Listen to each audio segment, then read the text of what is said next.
Welcome to Hope for Flint, the Speakeasy Edition. This is our inaugural show. I'm your host, Justin Knight. I am privileged today to have the man, the myth, the legend, and my friend, Rodney Ott from The Loft. Rodney, how you doing today, bud? I'm good, man. Thanks for having me. I appreciate it, man. Honored to be here. First episode of the Speakeasy Edition. It's great. Yeah, man. I was excited when when Kristen reached out about this. I was like, man, I started brainstorming. I was like, who could be my first guest? I was like, Rodney Ott. Oh, that's It great. was like it blew up in my brain. I appreciate that, man. I'm honored to be that first guest. You know what's really exciting is I was driving downtown Flint probably 2 days ago, and I looked left, and I saw a beautiful mural of Mr. Anthony Bourdain. Yeah, it's definitely a car accident material type mural, man. It's definitely a head turner. You look at it, and I had a vision when it was done, or before it was done. I had a paperwork of how I wanted it and the quote, and I spoke to my artist, Crystal Cook, who did an excellent job. She's just amazing what she's done in such a short time, and it came out way more amazing than I could have even imagined. The people talking about it, went viral to CNN. It's been way bigger than I ever thought it was. I'm very proud of it because Anthony Bourdain is a man that I look up to, and I kind of pattern my lifestyle and life after him. So, Well, let's talk a little bit about that. And what kind of really inspired you to want to put Anthony on the front? I mean, this is right dead center, right in the front of your building, and it's an amazing mural. But what kind of led you to, as you're thinking about Anthony, that you're like, I need to have this in my life? Well, Anthony Bourdain he was a great. Well, one of his first things, he was a great chef. I mean, that's what he started off. And although we have different, he cooks food, but I make drinks, so I figure we live a similar kind of lifestyle, and as he's grown older, he dealt with substance abuse problems, and myself, I've had my own issues with drinking, and just like living a life of excess a little bit. So I drew a lot of inspiration from him. His whole traveling on Parts Unknown with CNN, that was a motivation. I've been lucky and very happy to been able to travel to a lot of the same places and going to the same restaurants and bars that he's been to, like in Colombia. We went to a place where he's been. In France, we did as well. And I mean, I've been honored to like kind of live my lifestyle, living it one day at a time, especially after his death. It's a true thing that you might not be here tomorrow, and you can't wait until you don't have a chance. So, that's true. That's true. I mean, every day is the day you put your feet on the ground is a blessing. Yes, it is. Let's talk a little bit about the CNN coverage that you were able to receive with the mural. They really put Flint on the spotlight too, which is awesome. It's always great to see Flint in the news with positive news. Right. Oh, exactly. I mean, Channel 5 originally picked up the story and interviewed me and Crystal, and it was picked up by a lot of. I had a buddy of mine call me from Pittsburgh and saw me on TV. That through coverage. It was sped globally by CNN, and a lot of local radio or TV stations picked it up, and it was great. Like I said, our quote. Me and my wife decided on the quote. It was basically a quote. It was what I brought into Flint. I want to leave some good behind, and I mean, owning the loft. That's been my goal, is try to bring something good and bring something and leave a little something good behind, whether that be memories or whatever. That was my goal. I think that's something that everybody should do. You want to leave something good behind. Yeah. With projects or inspiration, etc. So let's talk a little bit about the loft. I've been in it a couple of times. Actually, I've been in it more than a couple of times. I've spent some time in the loft, and I really honestly could say I enjoy myself every time I'm in there. The vibe that is in the bar is always just fun, and that's just a great word. It's just fun. So let's talk a little bit more about that. Well, I've owned the loft since 2003, and it's went about some changes. I mean, throughout the years, I've kind of evolved into what I felt like Flint needed or what Flint was lacking. I started off doing live music, and then a lot of other places were doing. I was like, man, I need a little something more, to inspire me. And my main mission statement with the loft from day one is that whether you're old, whether you're young, no matter the color of your skin, et cetera, et cetera. I want that place to be a place where you can come and have a good time and forget about your problems, even if it's only for a short period of time. Okay. Also, too, the term lofted. I see this because I follow you on Facebook. I follow you on Instagram. I see the term lofted. I see people say, get lofted. Let's talk about lofted or getting lofted. I mean, getting lofted, hashtag lofted is what it's been coined as. I mean, it could be many things. Everybody assumes that's just getting like wasted or just partying hard. But like I said, lofted is a many of things. You can come into the bar. You can just have a nice chat with the bartender where you can feel better about yourself when you leave. And part of, like, when I had the Anthony Bourdain Bureau I didn't mean to change the subject on you, was a call to suicide prevention, you know? So when I say lofted, I want people to be able to come in there and whether it's talking to the bartender, I want to give everybody a good time, you know? I want to make people happy, you know, where they can forget about those problems that they have and knowing that there is positive places where you can come, not know a single person and come in there and have a memorable experience. You know, we're going to touch a little bit about, you just mentioned suicide prevention, and, you know, it's touched our lives in many different ways, from people that we've known to, like you said, Anthony Bourdain, who inspired your life. Recently, we lost a friend here in Flint, Ashley Peacock. So let's touch base about, you know, just a little bit on the suicide prevention and how you feel about that and what the message you can share with the people that are listening right now. Well, first of all, Ashley, man, was a great guy. I mean, he was salt of the earth. I loved him. Just another one of those legends that was gone way too soon, you know. And it's like and the problem is, Ashley has performed at the Loft before. You know, he was a great musician. And the thing is, you just never know what's going through somebody's head, you know. Like Ashley, you think of these people like Ashley and Anthony Bourdain, you just never know, you know. And it really calls a call to mental healthness, you know. And I could go on and on about that, especially with the new Joker movie that just came out. But I have not seen that movie yet, so it's definitely a call to mental health. I've seen mixed reviews on it, but I'm looking forward to taking the time and go and see that film. But I didn't mean to cut you off. No, so I mean, mental health is an important issue, and like I said, we lost one of our own great ones in Flint, and a lot of great people that went too soon, and it's something that needs to be addressed. And I think a lot of times we sweep it under the rug, saying that, oh, it's not a mental health problem, it's just having a bad day or whatever, you know. So no, and I agree with you. You know, mental health, it's very important that it gets recognized, and it's okay to get therapy, and people should understand that it's okay to get help. Yes, there's nothing wrong with that. And with the Loft, let's talk a little bit more. You've got a lot going on right now. You are a busy man. Yeah, it's been hectic. It's been hectic. You have the Anthony Bourdain mural, but let's also touch on the back of the building too, because that signifies some really important things in your life also that have touched you, and you've decided that you're like, hey, check this out. And let's share a little bit more about that. Well, yeah, that the alley mural was something that what really meant everything in my heart. Tootsie was a St. Bernard that I had her for 14 years. She was like my everything. Anybody that knew Rodney knew Tootsie. It just came in hand. Miami, that's my heart too. You know, I go to a lot of the football games. That's my school. Yeah, we're going to touch base here in a second about your football passion. Oh, yeah. I see you all over the place. So we're going to touch base with that too. So Miami is Miami is me and my wife's second home, and maybe my home when my days here are done. It's just a lot of those things meant a lot to me. Sean Taylor, who was a Miami football player, who was tragically killed during a robbery, and I felt like I needed to represent him. Just a lot of little things that I wanted, just a little taste of myself on a mural, not just a mural.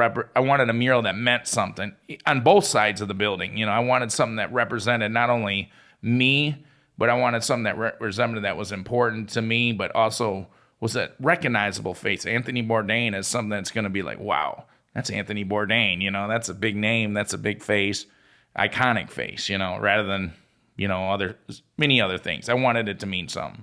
Well, you know, I'm going to say you definitely struck the nail on the head on both sides of the building. When you look at the murals that have been put up there and just the quality of love and hard work that went into them on both sides. You know, your passions, owning the loft, and then the artist putting her touch on it as well, because sure. it looks phenomenal.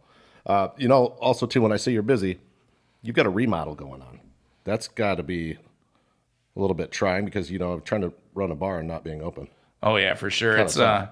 we did it kind of in a rush. I thank my staff, especially Pete McFray and all his his Peter work. McFray. Yeah, Pete's DJ my guy. Pete. I love that guy. Me and Pete been together for like 13 years, you know, Okay. at the loft, and he's out there redoing the DJ booth. We got new windows, new carpeting, we got new furniture coming in. Look at you. Just trying to remodel, make it fresh, you know. It was due. Okay, well, let's talk a little bit. So with the DJ booth, I saw that it's going up right now. You were working on it this afternoon. The guys in there were hard at work. Getting dusty, yeah, Yep. for sure. But let's talk a little bit more. You're going to have like new lights. I mean, what are you saying here? Big TV. We're gonna have new lights. The booth is being set up where you can put the actual subs in it, which always makes it sound better. And one of the main parts, if you've been to the loft late at night, space is an issue. You know, Space is always an issue. Every time I'm in there, it's tight. It's a lot of people. Yeah, it is. So we made the entrance different and made it a little bit smaller, so that, I mean, you wouldn't be surprised how much room 16, 18 inches creates when you're walking through like a big, huge hallway, you know? Yep. So, I mean, that's been the main thing. And I mean, they've put their heart and soul in. I was surprised when I got home from Miami last night, and they did a hell of a job. Yeah, you travel a lot, man. What brought you down to Miami? We went to the Miami game. We went to see Miami, Virginia Tech. We lost, but it was an exciting game. And we work hard all summer, me and my wife, open to close, open to close. You definitely you get your hours in, man. I see you working hard every day when I'm stopping in there. Let's talk a little bit about your love for the Lions. Oh, shit. Don't get me started, man. We're driving to Green Bay on Sunday night to go to the To game. the Monday Night Football game, huh? Yeah, I can't wait, man. It'll be my first time in Lambeau. I'm really excited. They always disappoint me, but I'm pretty hyped up right now. I'm hoping this is I'm not asking for much. Let's just make the playoffs. I just want to go to a home playoff game one time, Wow. Super Bowl. The Super Bowl's in Miami, so if the gods are looking down on me, if they could put it in Miami, it would probably be one of the best things that ever happened to me. So I'm rooting for that. Well, that leads me into my next question that I was going to ask you too. This is what's kind of fun. So every guest that I'm going to have on, you being my first guest, I'm going to ask you to share a great memory, either one from the loft or just one in general that kind of just stands out and makes you. Just one great memory. Wow, that's I know it's kind of a hard question, but you can share one with me. And like you say, if the Lions were to go to the playoffs and they had it in Miami, great memory. Yeah, that would be a great memory. I mean, I got a couple. I mean, my wife would kill me, but it's true too. Marrying my wife on in a beach in Mexico was one of my highlights of my life. That was great. That'll probably give me some good cool points at home. But it really was one of the highlights of my life. But as far as the loft, I've had so many great memories in there. I've had Congressman Kildee in there. I remember when I first owned the bar. This was not Dan, but Dale. That's how long I've owned the loft. He'd come in on a Sunday night and have a nice Irish whiskey, and we'd just shoot the shit about life. And I learned a lot from him. And Dale Kildee is one of those guys that shaped not only me, but like stuff that I've learned from him, just like kindness and different things. And so that was always a very big highlight when he'd come in. And he was a regular when he lived here in Flint. It's always good to have a mentor too. And that's a great memory. That's awesome. Yeah. Well, I'm also excited because you told me that you're a bartender and you work a lot of hours. So working all those hours gives you the opportunity to mix some drinks. Right. And I know that today you've brought some really good stuff with you, and we're going to mix a cocktail. So let's talk a little bit about the cocktail that you're going to mix right now. The cocktail I'm going to mix is a little variation on one of the actually oldest martinis around. It's called a sidecar, but my version is it's a Remy Martin 1738, which is a very nice cognac. Muddled, it's a blackberry sidecar, 1738 blackberry sidecar with muddled blackberries, fresh lemon, which always tastes better than imitation juice. Little bit of simple syrup with Cointreau or the Patron Cointreau, which I have here, which is excellent. And muddle it together, and it's just a tasty treat. It's got a nice kick to it, but you can be a light drinker, you can be a heavy drinker and still enjoy the taste. I love the taste and the mix of muddled blackberries in a lot of different cocktails because it's not too sweet. Well, you know what we're going to do here? So you're going to walk us through this cocktail as you're going to make it. So Okay. for those that are at home, if you want to try Rodney's drink, if you can't make it down to the loft, you can make it to your living room or to your kitchen. Okay. And see what you can mix. So, Rodney, let's start with what are we going to start with first? All right, I'll show you. I can actually make the drink sitting down here. Okay. I'm going to go ahead and give you a breakdown of what the main liquors are in it. Okay. You got Reventine 1738. You don't necessarily have to use this. A lot of sidecars can be made with Irish whiskey or cognac. I prefer the cognac because I like the little bit of the sweeter taste. 1738 is on the little bit of the higher end cognacs, but it's very smooth. Now, is this a cognac that you carry Yes, in the bar quite a bit? Yep. Okay. I definitely using this as an advertisement tool for a fall drink too. So whoever's watching, make sure you come in and get one of these soon. This is a orange liqueur. A lot of people call it triple sec, or the high end version of this. I believe it's pronounced Contro. I always mess it up. But this is a Patron orange liqueur. It's not nothing that you would drink by itself, but it's a nice mixer. And then I use just a dab of simple syrup. And then I squeeze. I'll go ahead and do the demonstration here. Yeah, he's going to walk us right through I'll it. walk you right through it. Let me get some. I'm excited about this. I'm going to put my blackberries in. Okay, those are fresh blackberries. Fresh that you picked out. blackberries. Just got them. All right. The blackberries are. I always like them the first. You muddle them down in your mixer. I try to get them down as thin as you can get. This is a mixing 10 that you've got here. Yep. And if you're at home, you could probably do this. Could you do this with a pint glass? Yeah, you can do it with a pint glass for sure. And then I like to freshly squeeze my lemon. Like I said, you can use lemon juice, but I feel like, like imitation lemon juice or out the can. But I like to give the fresh squeeze of the lemon. Wow. Because then I just love the fresh lemon juice. Just like on like seafood and stuff, I love fresh lemon. And then just a dab of simple syrup. You don't need too much because the cognac and the Contro are already fairly sweet. Then you pour in your ice. Then you add the Contro. You don't need too much of that. Maybe a half ounce to 3/4 ounce. I like to have more of the liquor of the harder stuff. Then you add your 1738. Do I get to drink this when it's finished? That's what I'm excited about. All right. We get to drink it together here. And then you just shake it up vigorously, especially if you're going to put it as a martini glass. I sometimes drink it on the rocks because I like the coldness of the ice. You guys can hear this in the background. He's going to work at this thing. Yeah, it's definitely something that you want to shake up vigorously. A lot of my martinis, when they say shaken, not stirred, like I love a crisp, like regular vodka martini or gin martini, where I get the little flakes of the ice in the glass. I really feel like that makes the drink. You know, I'm a big fan of a dirty martini. Yeah. I'm just going to show this on the rocks. Oh, that's pretty. And then normally I would put a nice lemon peel in it.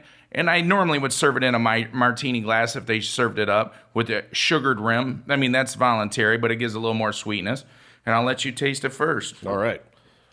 Now, this is the sidecar? Yep, the 1738 Blackberry Sidecar. Now, is the sidecar, would that be considered a prohibition drink? Yeah, it was definitely one of the older, I mean, they, in that movie Lawless, they even mentioned the sidecar. It's like one of the older martinis around. Which is kind of cool because it kind of fits with what we're doing here with Speakeasy. Yeah, that's why I wanted to do it. I wanted to bring a cocktail that was old school speakeasy style. Very cool. So I'm going to give this a try right now and see what we got going on here. Wow, that's great. I'm tasting them. Can I that's sample my own product? You can tip on your own product. That's really good. We're going to have to divide that into 2 glasses when we finish up this session that we got going on here. Here you go, man. I got one. Here you go. We're going to... I never been able to have any cocktails on a podcast. So there you go.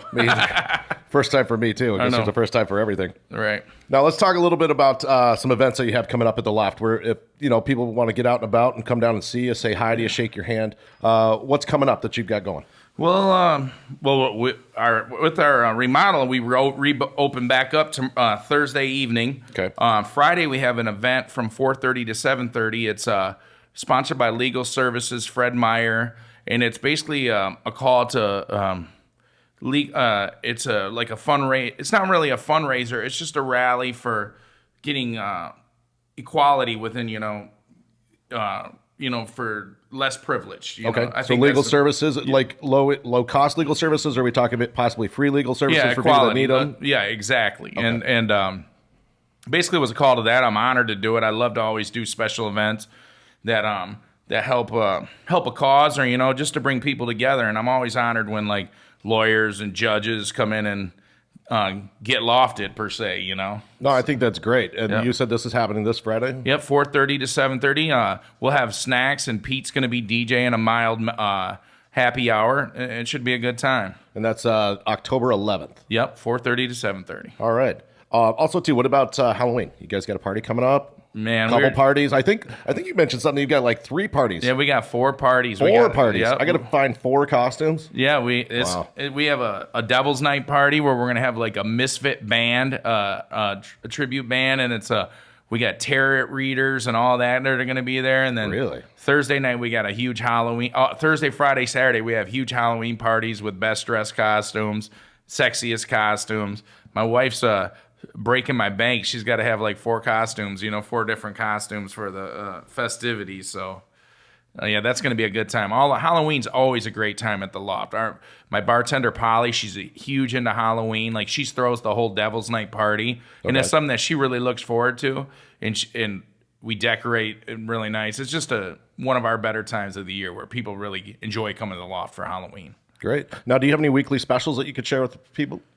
Yeah, I mean, we run specials daily, depending on the day. We on a Tuesday, Groovy Tuesday, we always do a special martini for the day, and then we do a $3 you call it drafts, and then Thursday night is ladies' night and college night. So ladies and college kids always get a nice little deal, and then Wednesdays, like I said, I'm always making different martinis and whatnot.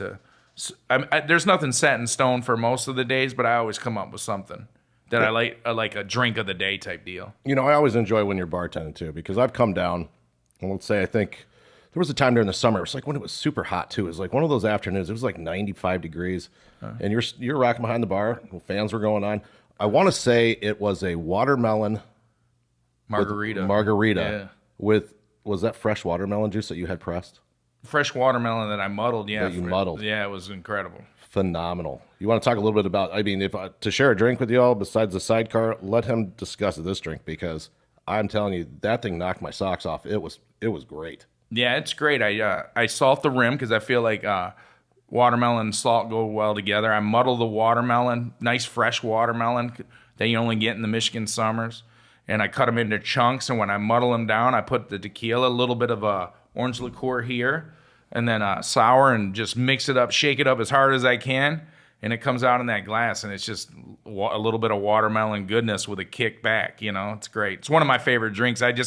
There's a place that we go in Miami that I always get the same drink, and it's very similar to what I would be lying. I might have stole their recipe. So, and I think you shared that with me when you were sitting down making that drink, which at the same time, that's how a lot of great things are made. You take an idea off one thing and turn it into something else.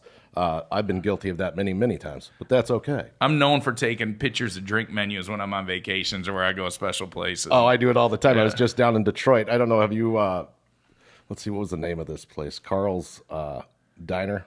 Have you been to Carl's? No, I haven't. I think I've heard of it though, but I've never been there. Just opened up. It's really good. But I got caught by the waitress taking pictures of the menu and of their cocktail menu. Oh yeah, you got to. Right. You got to steal ideas.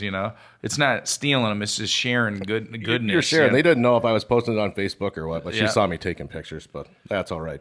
Let's also talk a little bit at the Loft. I know you have entertainment. You've got DJ Pete and the guys totally throwing it down. There's other DJs that you have come in too, right? Yeah. My buddy Nate, he's a great DJ. He's been DJing a lot of different places, not only downtown, but in Flint and Detroit.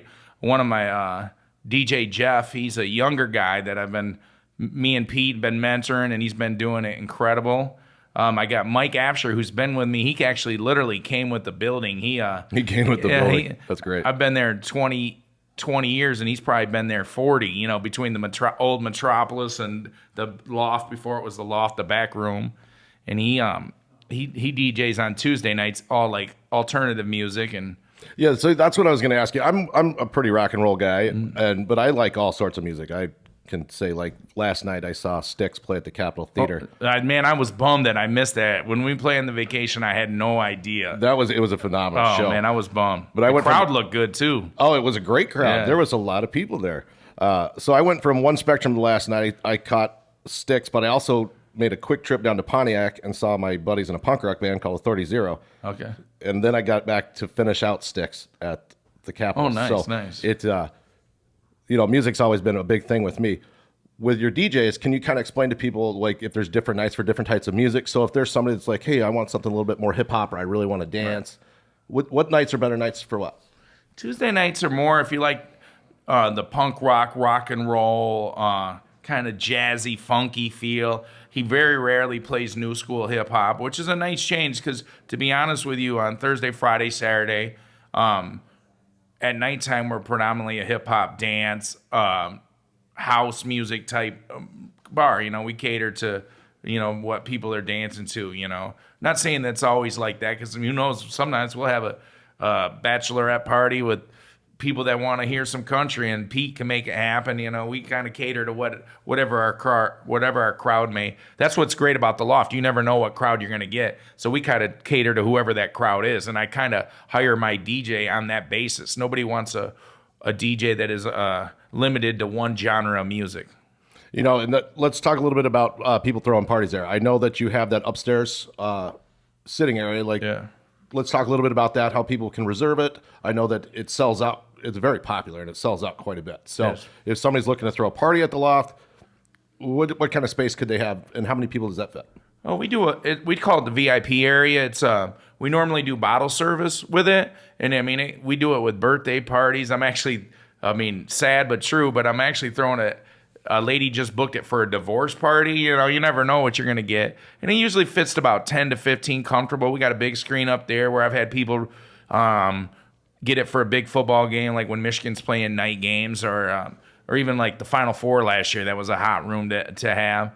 And we have a waiter service that takes care of you and basically treats you like a king or a queen for the evening, and your guest, and that's, like I said, that comes with the customer service that we want to provide. And now, is there a price just for the space itself plus the bottle, or is it just based off, I just want bottle service for the evening and I can get the VIP space? Yeah, we don't charge for the space. We basically just charge for the bottle, Like I said, I used to not charge for it, and it just was like we couldn't keep a close eye what was going on, So, I should have did this years ago where we did it bottle service, and just gave somebody even more of a bit, not saying better, but a different loft experience rather than just being down with everybody else, Yeah. It also too, like when I said I've been there a couple times over the summer, and I see you guys were selling a ton of White Claw. Oh yeah, White Claw. No laws. Man, There is laws with the claw, but just to let you know, I could not believe how much White Claw you had going across your counter. It was one of the festivals over the summer. You guys were out in the alley, but also inside. Drop Fest. Yeah, that was crazy. Drop Fest. Okay. Yeah, we sold like 30 cases of White Claw that 30 day. cases of White Claw. It was nuts. It's like It was also like 100 degrees outside. it kind of went viral early, and then I rolled with it virally. Yeah, you had a lot of fun with Yeah, the White Claw it was memes and everything else. Yeah, I was kind of just mocking it, but then it started turning into something else. So then it was like me taking it viral. It kind of went viral at the loft, and once it was rolling, you had to roll with it, and it's still selling well, believe it or not. That's crazy. Well, Rodney, I got to tell you, man, I really appreciate you taking the time this afternoon. Come sit with me and chill. Oh man, it's been great, man. I appreciate you. I totally man. appreciate you coming in. The inaugural show of Speakeasy here at Hope for Flint. We hope to carry this on for a little bit here, man. This is great. Again, thanks for your time this afternoon. Much appreciated. If you have a chance, get downtown, go check out the loft. At least see the mural for sure. It's absolutely beautiful. Rodney, you rock. Thanks, bud. Thank you, man. Appreciate you. We'll talk to you soon. All right. All right. Don't forget, get lofted. Thanks Get for listening lofted. to Speakeasy.